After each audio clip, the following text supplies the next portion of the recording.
kuwa njema. Karibu katika taarifa zetu usiku huu. Ni taarifa za Undugu Matukio. Yapo mengi kama kawaida ambayo tumekuandalia katika taarifa zetu kutoka maeneo mbalimbali humo nchini. Uko nami Victor Kayanda, niko na mwenzangu Priscilla Mwange ambaye atakuwa anafanikisha taarifa hizi katika lugha ya alama. Tuanze na vidokezo.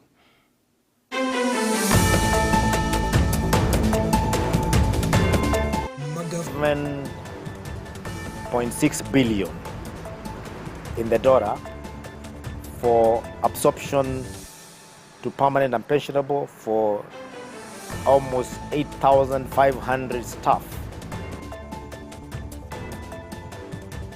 Madereva watakiwa kufuata sheria za barabarani wakati huu ambapo shule zinafunguliwa. We'll be targeting the major highways, that is Nakuru, Nairobi for Nakuru region, also Nakuru, Eldoret, Narok, Nairobi. As you know, the road will be very busy for vehicles that will be ferrying students back to school, and therefore we'll have our teams both at the highway from Narok, the highway from Eldoret. Kenya kuungana na Aga Khan katika harakati za kukabiliana na mabadiliko ya tabia nchi. We also seek to work closely with you on the Nairobi River regeneration through the Climate Works program, which is already engaging 45,000 Kenyans in Nairobi in meaningful work to restore ecosystems, clean waters, and create sustainable urban spaces. Chama cha walimu wa sekondari cha KUPPET chaitaka serikali kutimiza ahadi ya nyongeza ya mishahara.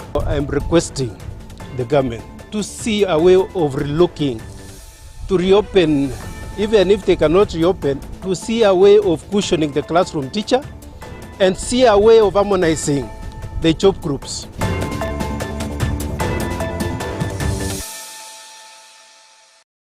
Na mkumbuka taarifa hizi mtazamaji pia unazipokea moja kwa moja katika mitandao yetu ya Facebook, X na pia pale YouTube. Tupo sana. Moja kwa moja tuanze taarifa zetu ambapo baraza la magavana limesema kuwa halina uwezo wa kuajiri wahudumu wa afya wa UHC takriban 7,000. Mwenyekiti wa kamati ya afya ya baraza la magavana Mdhomi Njoki akiongeza kuwa wizara ya afya haikushauriana na baraza la magavana baada ya kutoa agizo hilo. Kandarasi ya wauguzi wale wa UHC inatarajiwa kutamatika mwaka ujao.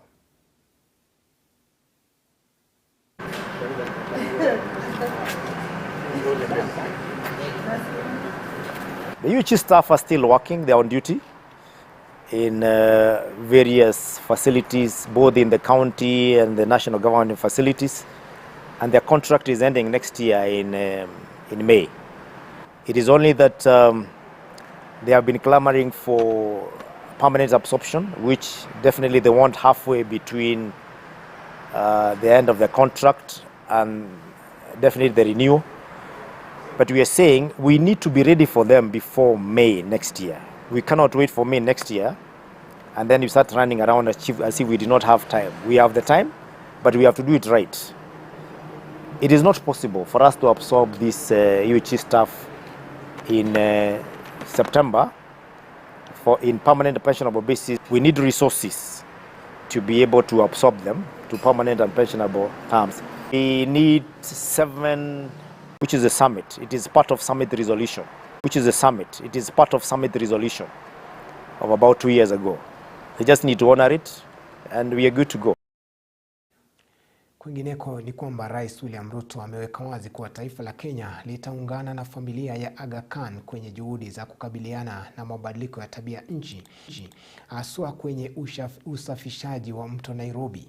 Akizungumza katika ikulu alikokutana na Mwadhama Rahim Al-Hussein Aga Khan wa 5, alidokeza kuwa wapo tayari kuungana na Kenya ili kupambana na mabadiliko ya tabia nchi. Welcome to your other home. Thank you so much. Yes, great to see you. Thank you very much. Very well. Thank you very much. Thank you. We also seek to work closely with you on the Nairobi River regeneration through the Climate Works program, which is already engaging 45,000 Kenyans in Nairobi in meaningful work to restore ecosystems, clean waters, and create sustainable urban spaces.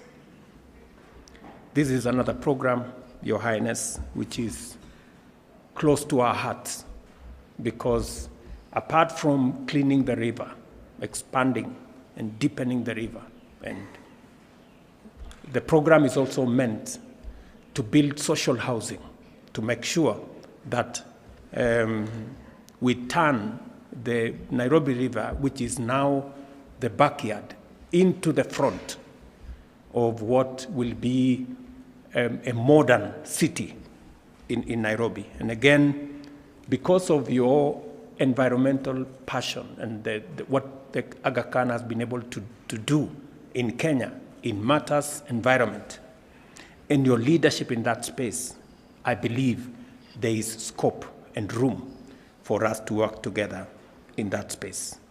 Kenya has shown commendable leadership in confronting climate challenges. The Ismaili Imamate shares the sense of urgency and importance you attach to these threats. And I'm committed to ensuring that our institutions support your efforts to create new knowledge and new solutions for environmental stewardship. We see promising opportunities for collaboration in areas such as coastal regeneration and climate research, where our institutions are prepared to dedicate increased resources in pursuit of our shared goals. Naye meneja wa mamlaka ya kudhibiti usafirishaji na usalama barabarani eneo la Nakuru, John Pateroi, amewataka wazazi kuhakikisha wanao wanabebewa na magari yafaayo msimu huu shule zinapofunguliwa. John akisema kuwa wamewekeza baadhi ya mikakati kuhakikisha kuwa madereva wote wanaovunja sheria za barabarani wanakamatwa. Haya yanajia wakati ambao kumekuwa kukishuhudiwa ajali nyingi za barabarani.